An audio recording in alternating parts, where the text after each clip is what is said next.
Well, I believe that the sense of the meeting would be covered in the minutes. And I don't think that we've spoken about anything that can't be reflected in those minutes. So I don't think we have to start from the beginning. We haven't taken any votes. So yeah. It's just one of those things that I'm not sure about. I just noticed we weren't recording.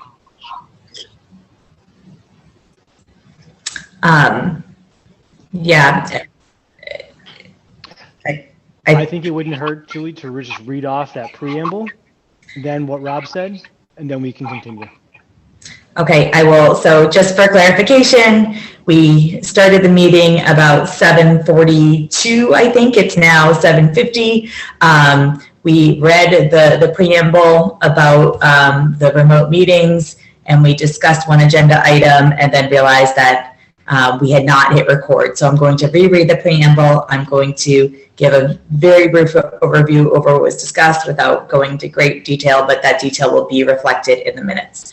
So pursuant to Governor Baker's March 12, 2020 order, suspending certain provisions of the Open Meeting Law, General Law, Chapter 30A, Section 18, the Governor's March 15, 2020 order imposing strict limits on the number of people that may gather. This meeting in the Economic Development Committee will be conducted by remote participation to the greatest extent possible. Specific information and general guidelines for remote participation by members of the public and or parties with the right or requirement to attend this meeting can be found on the Town of Southborough's website at southboroughtown.com. For this meeting, members of the public who wish to participate may do so by going to southboroughtown.com, remote meetings. No in-person attendance will be permitted, but every effort will be made to ensure the public can adequately access the proceedings in real time via technological means.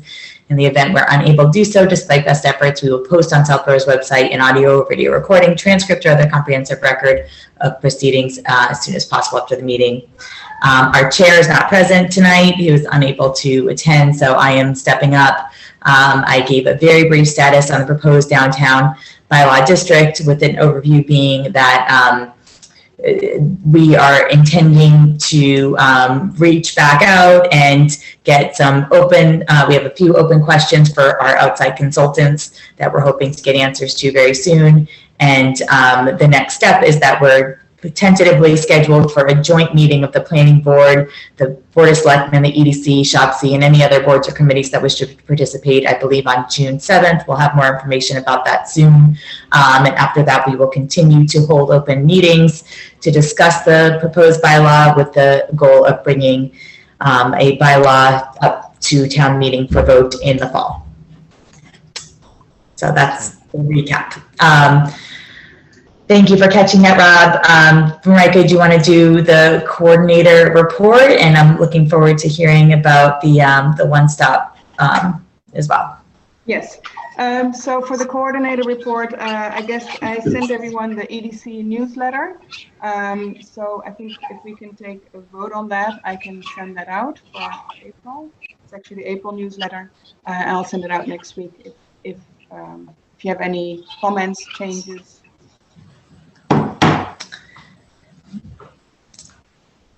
I don't have any questions. It looks good. I'll make a motion to approve and to authorize sending of the EDC newsletter. I will second that. All right, I will do it as I see it. Rob? Yes. Michael? Yes. Suzanne? Yes. Alan? Yes. Me? Yes. Yes. Tucker approves. And I think Chris is here. But, is Chris here? Don't see him.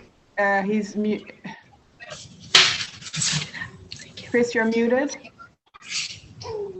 And if you can switch on your video, because you're mentioned, it says Robert Anderson, so we don't know who you are.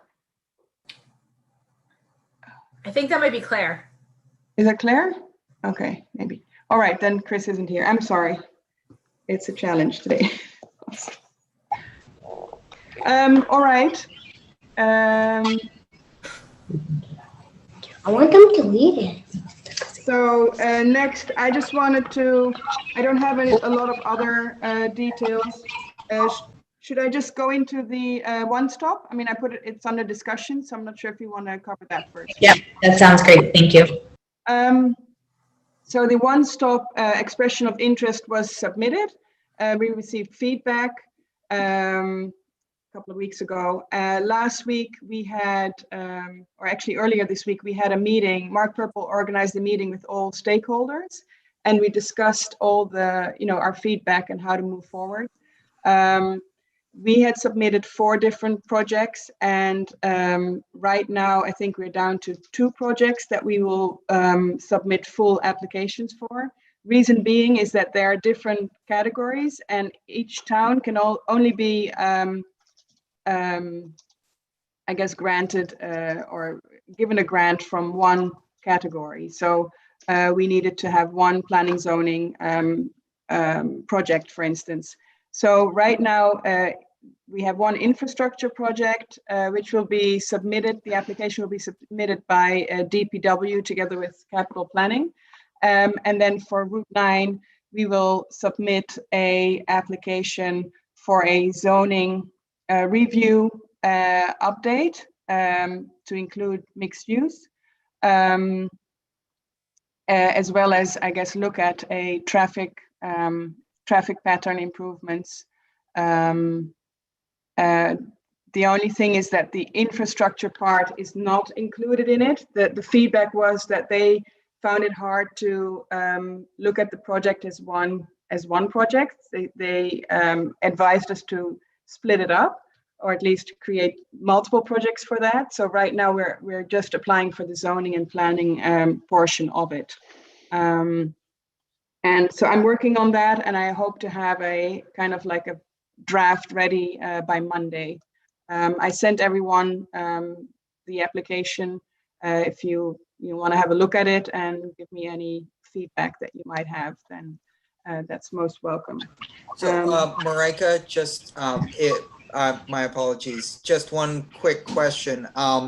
Do we have any sense, because in the One Stop for Growth, there is the opportunity through the Underutilized Properties Program for private developers to apply for funds. Do we have any sense about whether or not the CAS property owners are even considering that? No, and I don't think so, because they're not a local company. So I'm not even sure if they're aware of it, but I have no knowledge of any private companies applying for anything. Okay, thanks. Yeah. I just want to say, Marika, thank you so much, for putting that together. You did a really awesome job. I was really impressed with the content and the detail, and it really sets the framework for sort of our next phase of what we're going to transition into. Obviously, Downtown Initiative has taken up a lot of our time over the past few years, and a lot of people say, well, what about Route 9? And we've been working on it for a long time, but I really think this gives us a really solid foundation and roadmap on how to potentially get to a next step, and sort of just, it really lays out the different opportunities that are there and the things that we're trying to do, and hopefully may provide us some resources to help be able to do it. So thank you for that. And anyone who hasn't had a chance to read it yet, I certainly encourage you to, because I think it's really kind of the framework for what we'll probably be focusing on, and over the next couple of years. I actually only have one kind of concern, and I'm not sure it's more about process. Because EDC will be, putting in a lot of work, basically submitting it. Hopefully we'll be successful. We'll get a grant. We'll go through the whole process of hiring a consultant and managing this award. But again, it's a zoning change. It will result in a proposed new bylaw for Route 9. And I asked this at the meeting as well. Shouldn't the planning board be involved from an earlier stage in the process? I mean, I asked Karina, and she said, well, once you have a new bylaw, we'll open up public hearings and, basically do it as we are going through now with the Downtown Initiative. I just feel that they should, it would be helpful if they had a more active role from the beginning, because it's really their purview. I concur, even if they don't want to edit the document, but I think it's good to send them a copy, even just FYI. That way, if and when it does get to the point where they get involved, it's not brand new, right? So I Yeah. think we're doing the right thing by asking their involvement. If they say they're busy or can't or want to wait, that's fine, but at least we've done our part to be inclusive. Yeah, I agree. I think that maybe we should even take it a step further. I mean, you know, I feel like we've made a lot of efforts to try to work with them and communicate with them. And, you know, we're not always going to be on the same page with everything, but it's sort of our, you know, our role that we've carved out for ourselves to kind of look forward and find the areas of economic and other opportunities for our town, and kind of find the areas that are that need some assistance, and try to make some movement there. So regardless of, you know, who the right party is, we seem to be the party that's finding these opportunities and looking at them in this way. So I think maybe we even want to take it a step further and have either a meeting with them or ask to be on their agenda to give them an update on this and see if they have any feedback or direction, if this is something they want to own. And if not, you know, we'll keep pushing it through. I'm not sure if other people have thoughts on that, but I agree, you know, it's, you know, nothing is in a silo, right? There's going to be a lot of overlap. And I agree that in a lot of places, this, you know, a lot of this does fall under zoning jurisdiction. I certainly don't want to step on their toes, but, you know, we see an opportunity here. And I think this falls under what our responsibility to the town is as well. So, you know, I do think maybe we should absolutely be keeping them informed, and maybe even get them on their agenda and see, you know, ask them what they want their role to be in this. All right. And then I have just one last comment about grants, and we can talk about this later after Claire gives her project update. But because we had to kind of make the project, the application, a little bit more concise, we currently don't have any grant application going in for Route 9 infrastructure, wastewater, sewage, which I know was one of our other things that we wanted to do. We just kind of found out that the EEA has opened another round of grant applications. So that might be an interesting opportunity for us to apply for, I guess, a new study, a technical assistance to. We have a study from 1981, I think it was, where they looked at the whole sewage system, like where could we put a system, or where could we tie up with which towns, and how much would it cost, to kind of have an update of that research. We can give the town some options if we want to pursue this. Does it make sense to, you know, where could we build our own, or how, you know, how much would it be to kind of tie into other towns' sewage system, if that's an opportunity. But I think it's something that we should pursue, and maybe there's an opportunity, even though the deadline is also May 28th, so that's really, really soon. But then I'm thinking, you know, we have Claire. Maybe she might be interested to hash this out in a week. But anyway, we can discuss that later after she kind of gives us her reporting on the current grant. And I don't know if anyone has questions or remarks about that comment. No, again, you're keeping us, you know, that's all the things that we need to be thinking about, especially, you know, kind of goes hand in hand with the one-stop application. You know, if we are going to be pursuing any sort of anything on Route 9, it's obviously a piece of the infrastructure we need to keep on our radar. So, yeah, I think that's a critical, I think that's the critical piece to making anything happen on Route 9 from a, you know, development standpoint. And so I think we need to, I think starting now and doing our research, you know, yeah, I have to imagine things have changed in 40 years, but things haven't changed in 40 years, right? And so I think it would be good to update and see where we stand so we know where we can move forward from, because it's going to be that's a big roadblock, I think, for anything potentially to happen there. And although the downtown redevelopment can have more kind of local character changes, the best potential for business recruitment and redevelopment exists on Route 9. Yep. And so sewer and septic is a hindrance and a roadblock we have to get over. And Yep. if the last report was done in 1981, I was 4 at that point in time. So any money we can get would be a good thing. So I would encourage us to do anything possible to get money devoted to studies on Route 9. Agreed. All right, so do we want to, I mean, I don't know, I don't think I have the time because I'll be busy with the One Stop to get an application together in a week. I don't know. What does that entail? I'm like, time. What does that entail? What, like? Sorry, Claire, do you want to say something?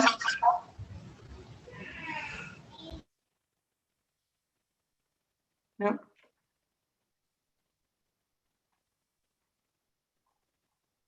Is Claire on the call? Claire, are you there?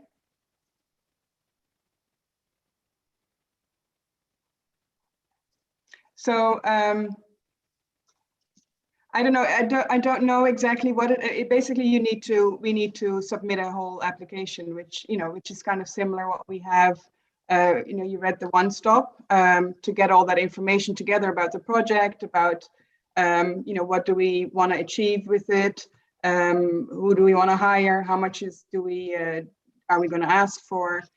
What's the project team? What's the timeline, et cetera, et cetera. So it's just gathering a lot of information, which I think we have. It just takes time to put it all together. So I don't know. My idea is to just, but I'm not sure, that's up to you.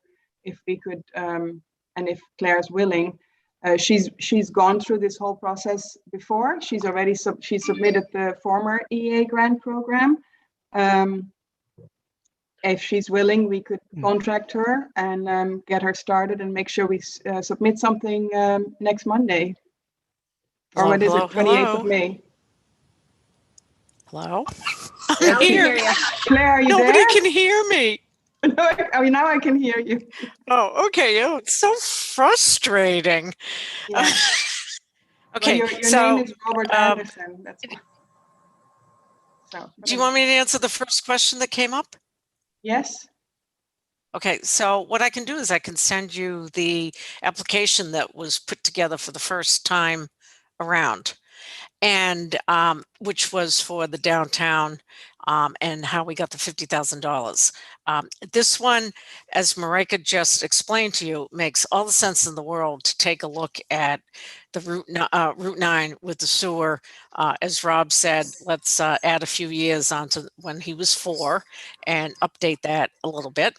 And the thing is that it doesn't, this particular grant from EEA doesn't interfere with any of the other grants, because somebody's going to say, oh, well, we already have these other ones going on with One Stop. It's totally different. I thought the whole purpose of One Stop is so you only do one for everything that's available. Well, is that not the yes, one in One Stop? in some, but that's not for everything. And Rob can talk about this a lot better than I can. Yeah, the One Stop pulled in 10 separate grants to a single entity and stuff like that. They have not pulled in everything. It's my belief that at some point in time, the state is going to pull in everything, but they went with 10 grants at the beginning. So if it's something outside of the One Stop, right now it could be a one-off.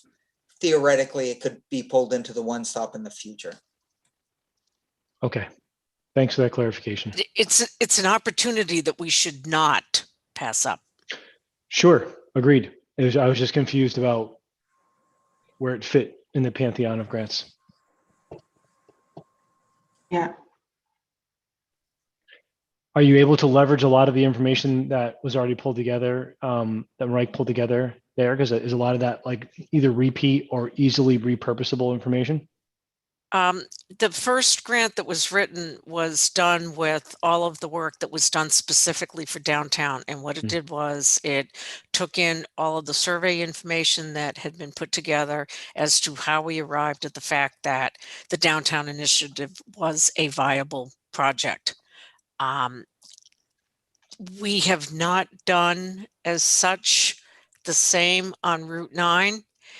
It would take a different tack as far as I'm concerned, in that there's much more revenue to be realized. It would be much more working with the assessor to take a look at all of the underutilized buildings that we have there and what could be done if there was a sewer system.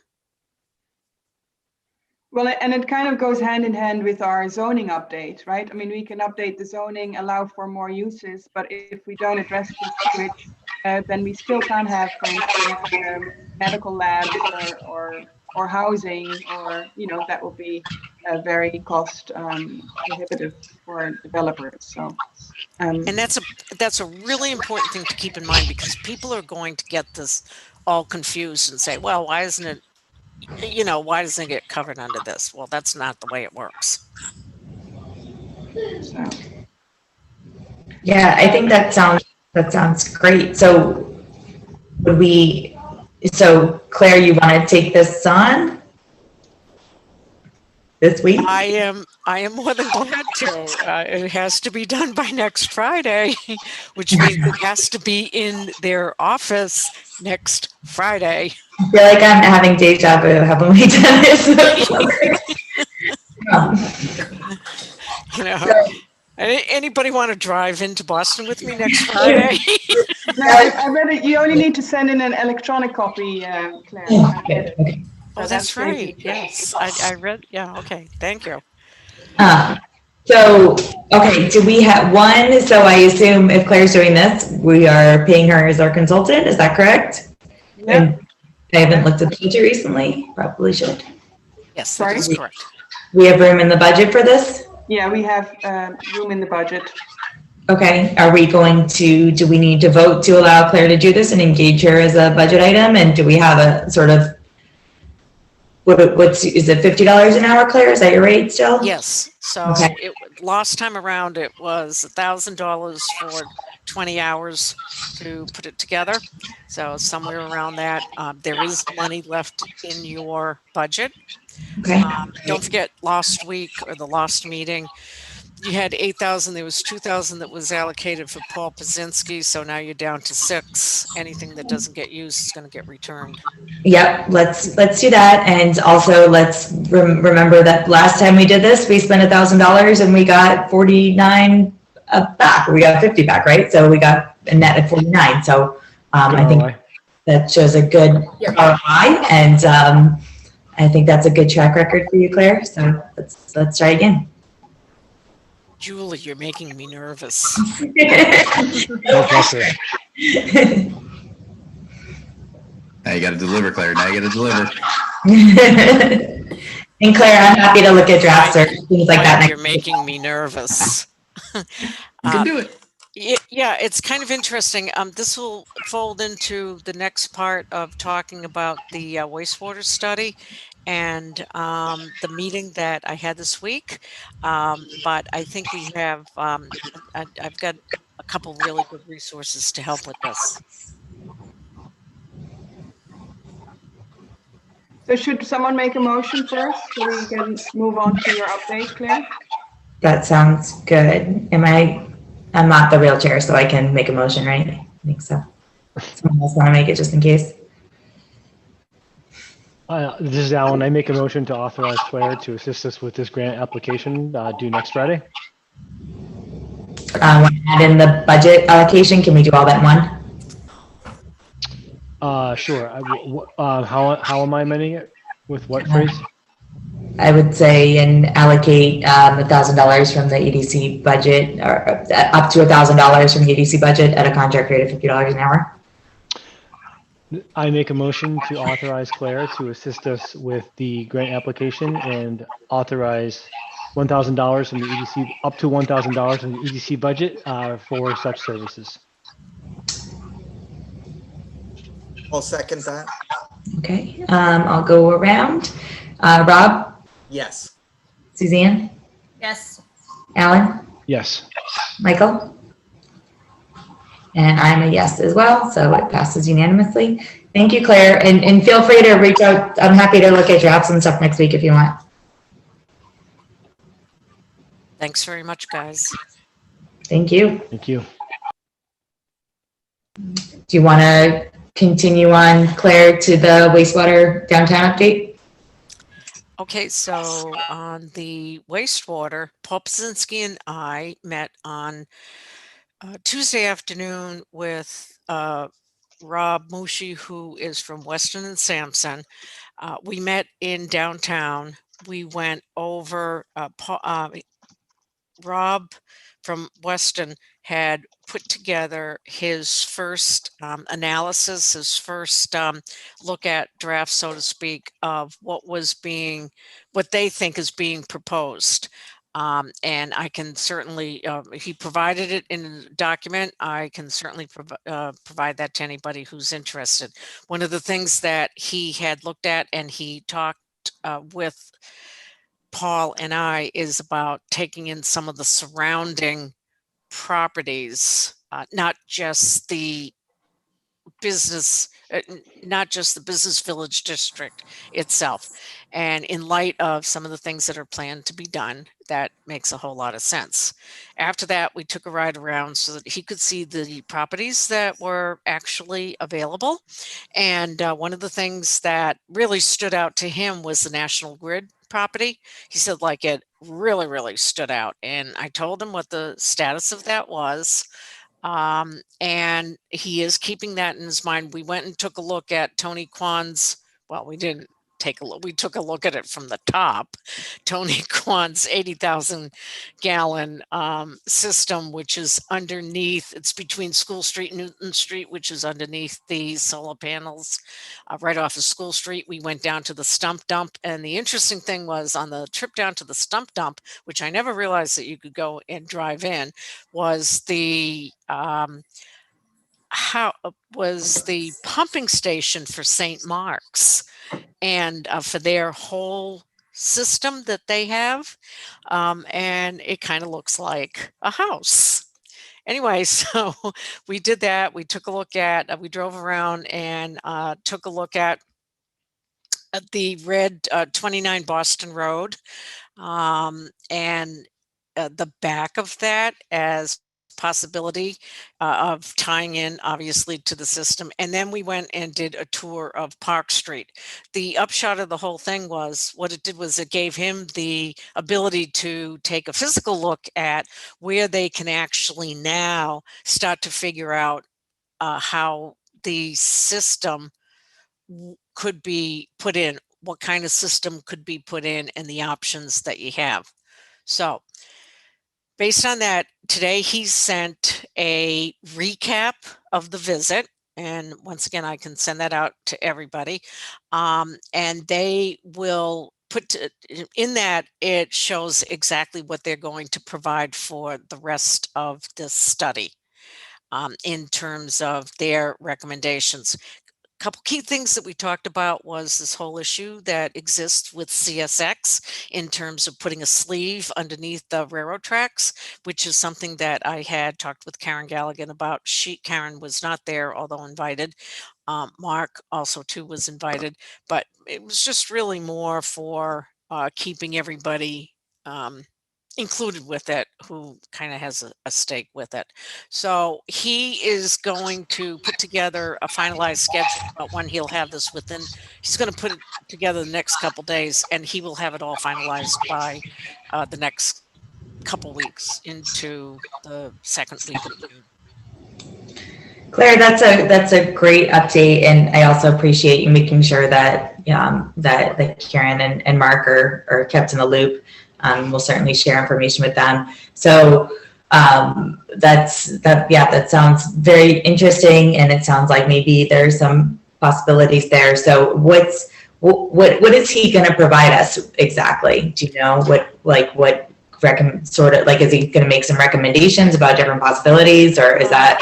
If you let's see, I will actually read to you right from the letter that he wrote. The next steps under the current contract, which remember is the max of a $10,000 feasibility study, is finalizing the site screening for treatment and effluent disposal, discussion on the possibility of expanding the St. Mark's School treatment facility, developing planning level costs for a new treatment facility, O&M costs, which is operation and maintenance, and a collection system. The next section would be a wish list in terms of what would be provided for funding the treatment facility and pump station preliminary design and preliminary costs. That's reading right from the letter that he sent. And that, so the next steps, the last piece that you just said, is that included in the $10,000, or we're gonna have to find more money for that? That's a good question. I just did get this today. I would think that that is going to be in the next part. That is, I would be willing to bet that this is not going to be in the 10,000. Now, keep in mind that the grant was for 50,000, so you have about $10,000-12,000 that has been spent already on zoning. You have the $10,000 for the wastewater so far, so you still have money left, which we need to spend before the end of June. Okay, now I talked to him about that, and that's very, very doable. He actually he said he would take it. What's that? He said he would take it. Yeah. Well, no, I told him, I said, this is kind of a phased approach. And he said, yeah, he said, it makes a whole lot of sense considering, what was going to be happening. And don't forget, the first part of it was the $10,000, so that it through procurement regulations, yeah, we didn't have to do anything. There's another part of it which I haven't really totally explored with Lori Esposito, who's really very, very good on this as the assistant to the procurement officer, Mark Purple, in terms of what you don't have to do in terms of bidding, because it is an engineering firm, and Rob might know a lot more about that than I do.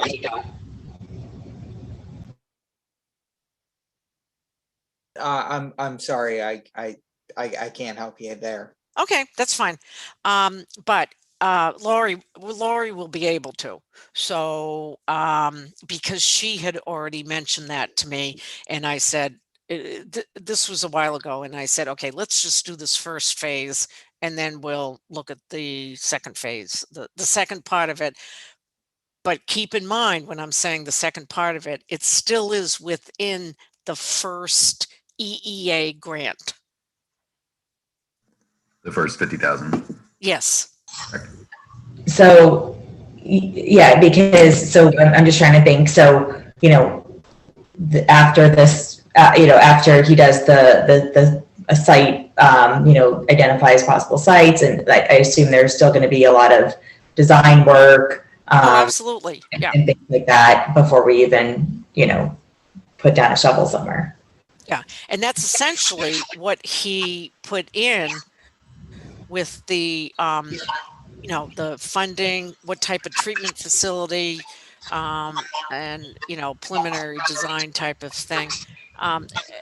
There's a few different things that he, said that we could, I mean, he was ecstatic when he saw that there was the unused 80,000 gallon septic system, so to speak, that is underneath the solar panels.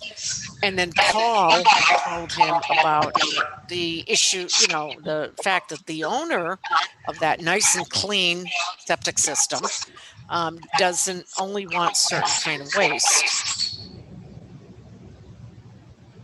which is which would be, he would take waste from the town, but he won't take waste from restaurants. So, but there are different options. This guy's been around the block, and he knows different options that you have.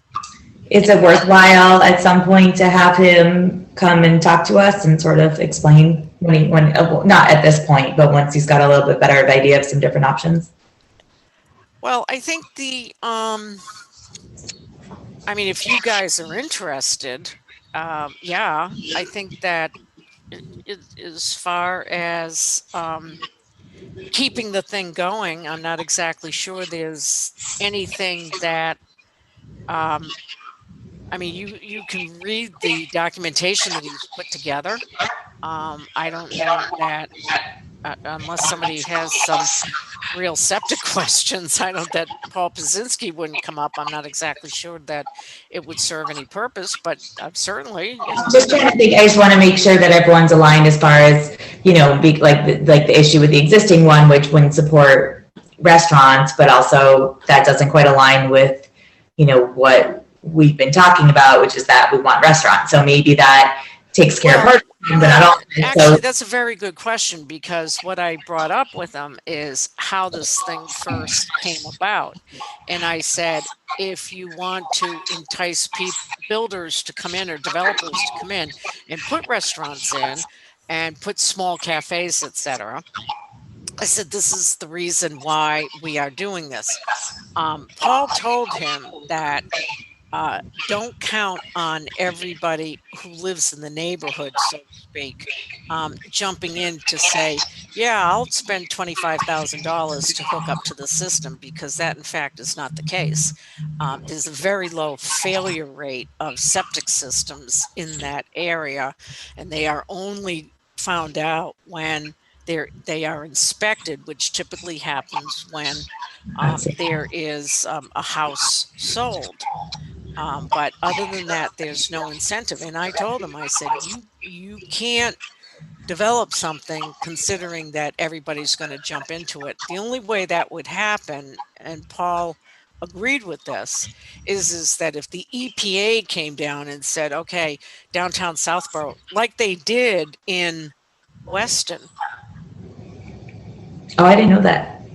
The EPA they came in and they said, you guys are really in violation, and that you have a real problem here and you have to fix it. So actually that reminds me, a question I had from when you started talking was that that they had talked about the scope of the area that'd be serviced. Can you talk more about that? Because you said it's bigger than just a town. In one of the I actually had put it in the pre-feasibility study that I did, and it was a picture that I had gotten from something that Marika put together. And it takes the downtown business village district as it currently exists, and essentially it draws an oval around it to say, okay, it includes additional.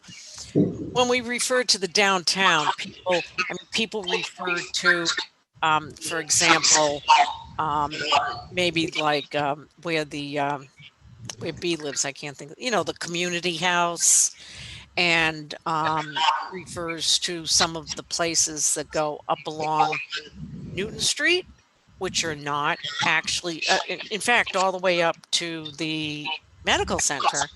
But those properties, once you get past, I think it's 5 Newton Street, those properties aren't even in the BVD. So it has a circle around there to say that these are, it includes some of the people who want to become part of the district.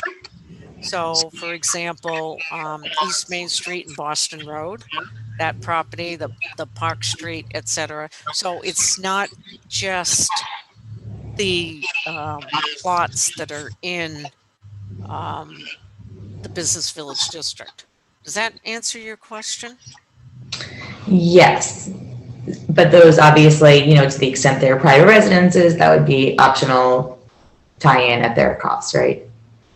Well, see, that's what you want to make sure that, and that has to be considered as part of how this thing is going to get funded. And hopefully, it was kind of interesting because when you listen to whether it's the DIF program or something, I gotta believe that at some point in time, when this thing gets formalized a little bit more, that then you take a look at one stop and then you say, okay, maybe there are some funding mechanisms to do this. Yeah, I think that's probably right. All right, thank you. Anyone else have questions for Claire? Thanks, guys. Thank you. I don't know that we have too much else on our agenda.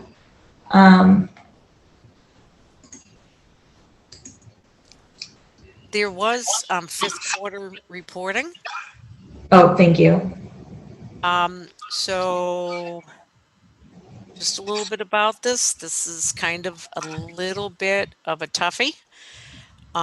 I have had a tough time with finalizing this, and the reason is because the article has kind of morphed into one article that fixes everything. These are all my own opinions, whatever, and has gotten a little bit off track. All of the reports so far have had a schedule where everything seems to be going along. Beginning in January, when the selectmen decided to postpone the March town meeting and move it to May, meetings kept going on. But if you take a look at the meetings, and what I have done is I have listed all of the individual meetings that the Board of Selectmen had, what was accomplished in that meeting. I've listed the EDC meetings, and I've also listed the planning board meetings. And the reason is there is really nothing new to report at the end of the quarter in terms of the progress on the status. Being quite frank, yes, I know that the zoning article has gone from version 4 to version 5 to version 6 to version 7.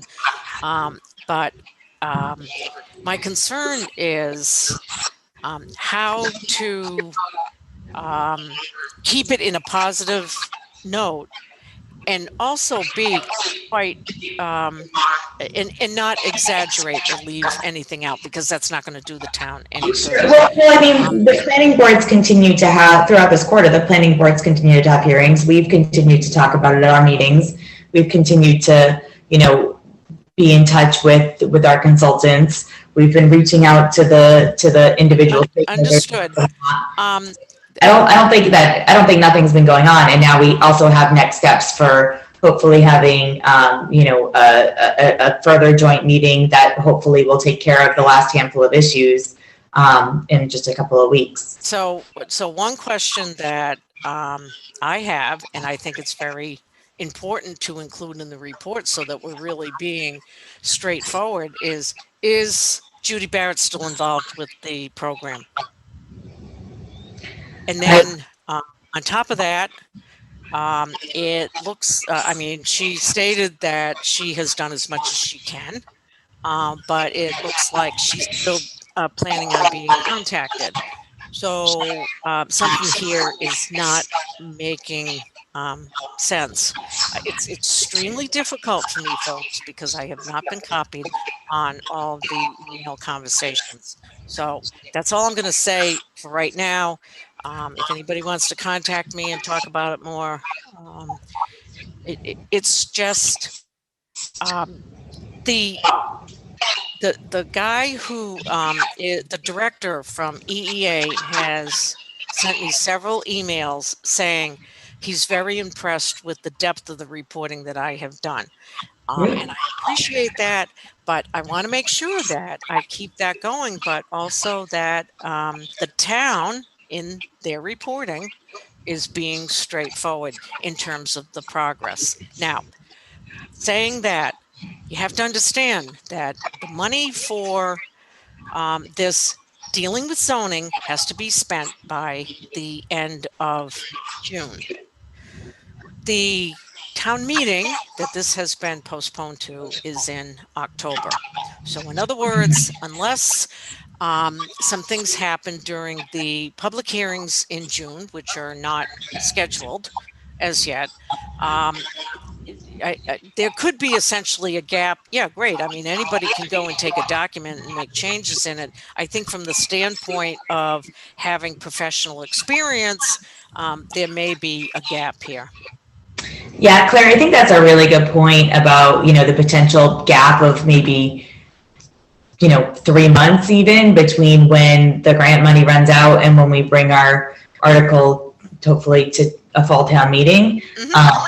And especially, obviously, because there will be, I'm sure planning board will continue to have their public hearings. I know that they've just kept them sort of ongoing as an open item. And as they should, and also obviously as we get closer to a town meeting, people's interest might kind of peak on it and people might have questions. So I think that's a really excellent point. So one, let's think about, how we got to make sure we get all of our questions answered in the next few weeks, knowing that the clock is ticking on spending that grant money with these consultants. I love Rob's cat in the picture. Sorry. And then, also let's look at our EDC budget for fiscal year 22 coming up, which starts, I think, July 1st. We typically, I know in years past, we've had a little bit of money for sorts of consulting. I can't imagine we would need much, but maybe if we have, if there's any money in there in case we need a couple hours of somebody's time to answer any questions that come up last minute, maybe that's something to think about. But I do take that point to heart, Claire, and thank you for doing such a thorough job that you're getting accolades on your reporting. And yeah, I mean, I do think we have made progress. I think it's, been a little bit slower lately since we kind of decided we weren't going to have the meeting. We weren't going to bring the article, to this town meeting. And I know the Board of Selectmen have been very busy, and I just haven't heard back yet on, apparently Adam did answer some questions, but I haven't, I haven't had a chance to take a look at that yet. So, I'm trying to connect with Lisa and get some more information about that. But I don't think that, progress has been made. I think, it's slowed a little bit in light of us sort of having to move it to the fall. But I think we're still moving along, and I think we have a good roadmap to get there. And I think, getting these last few questions answered and having a meeting that we hopefully come to as much consensus as we can with the stakeholder boards and committees, I think it's going to be important, an important step. And then we'll just continue to have our forums as we've been doing. So, if you're still worried about it, I'm happy to talk to you about it offline, and we can make sure we have enough information in there. Thanks. Thank you.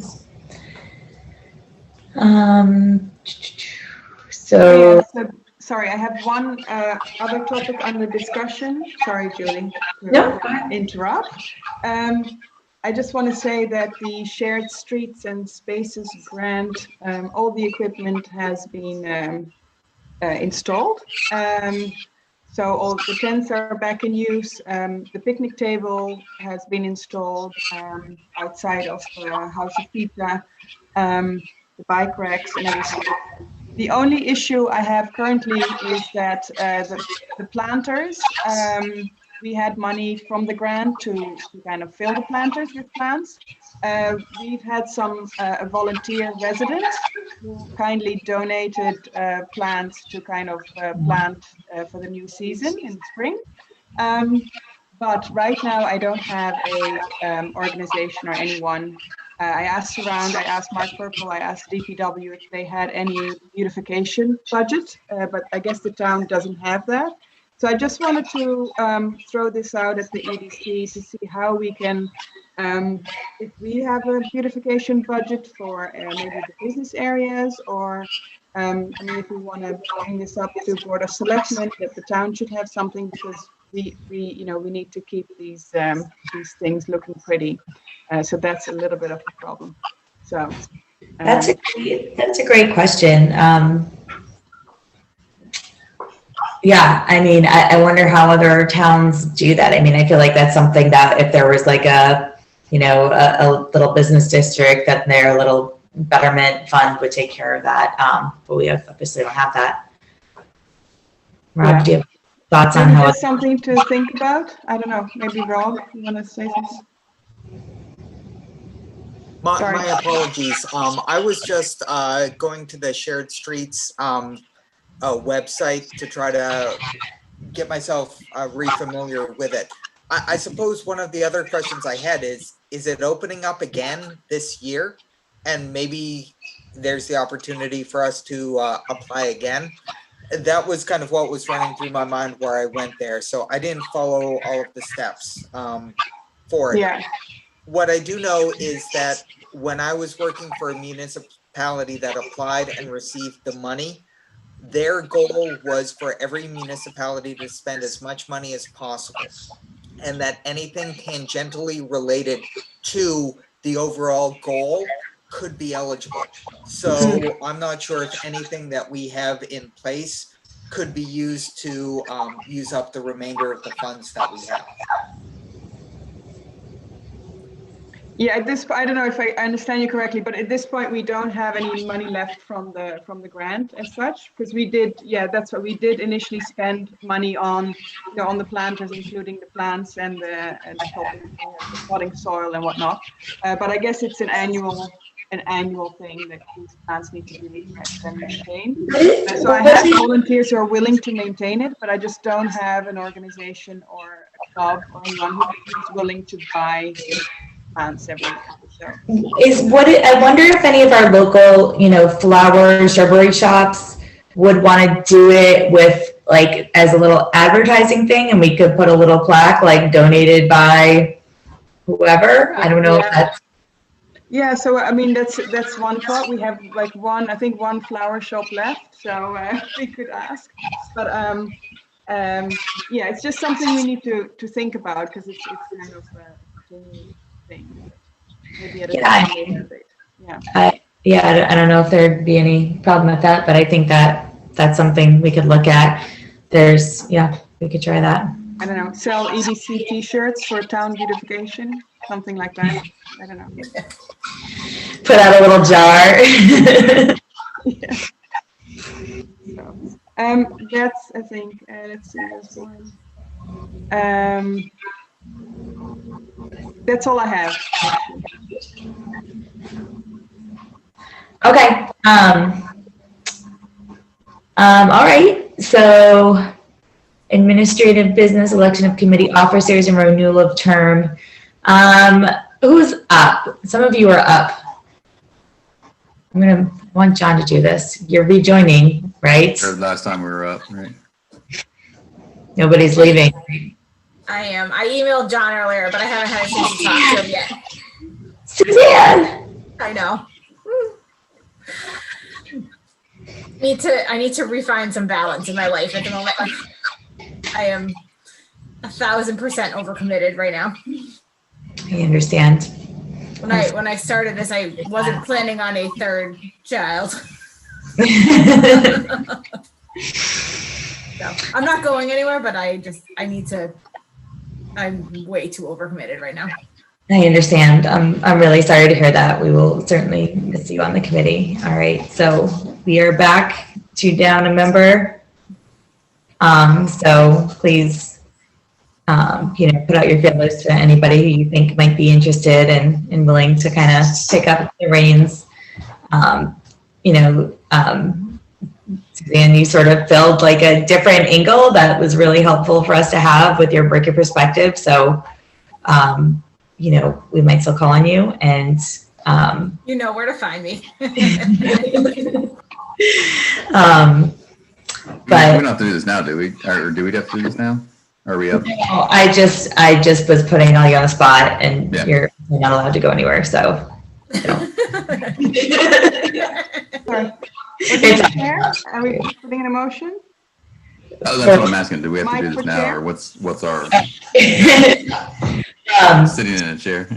So I don't know if we should table this discussion until John is here.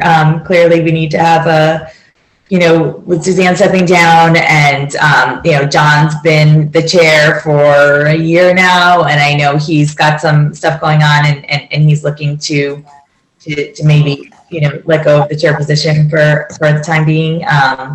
So if you were, I don't know if he's spoken to others on the committee, but if anyone else is interested in being chair, if anybody's also looking for, knows anybody who wants to join the committee, let's keep talking about that.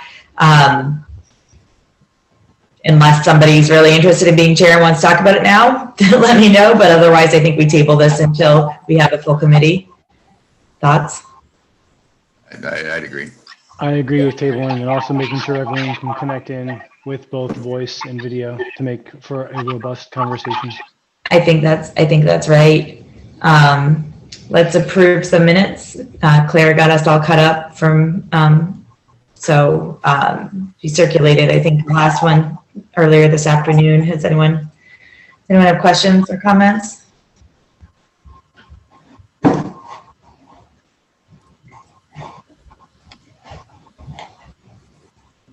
Hearing none. Okay. Someone want to move to accept minutes from April 15th, 29th, January 15th and 29th and April 30th? I'll make that motion. Okay, I'll second. Rob? Yes. Suzanne? Yes. Michael? Yes. Alan? Yes. And me, yes. All right. Do we have any public comment? I think we did have one person on the line. Somebody still there? I have two people still here. I don't see any hands raised. It's allowed to talk. No, I don't think so. Okay. Well, if anyone has questions, certainly reach out to Micah or to me or to John Wood. And thanks, everybody. Oh, wait, there's a message in the chat. Is that anything? Oh, yeah. Do we get a second? Yeah, yes. Julie seconded the minutes. And we voted, I believe. Yes. I seconded. Second Yes. Rob Anderson asked a good question there. Yeah. Thank you, Claire. All right. Thanks, everybody. Pleasure. Do you have a I'd like motion? to make a motion to adjourn. Let's make a motion to adjourn. Rob? Okay, I need a motion to adjourn. Someone second it. I'll make a motion to adjourn. All right, I'll second it. And then Rob, Yes. Suzanne, Yes. Michael, Yes. Alan, Yes. and me, yes. All right, good night, everybody. Thank you. Bye. Bye. Bye.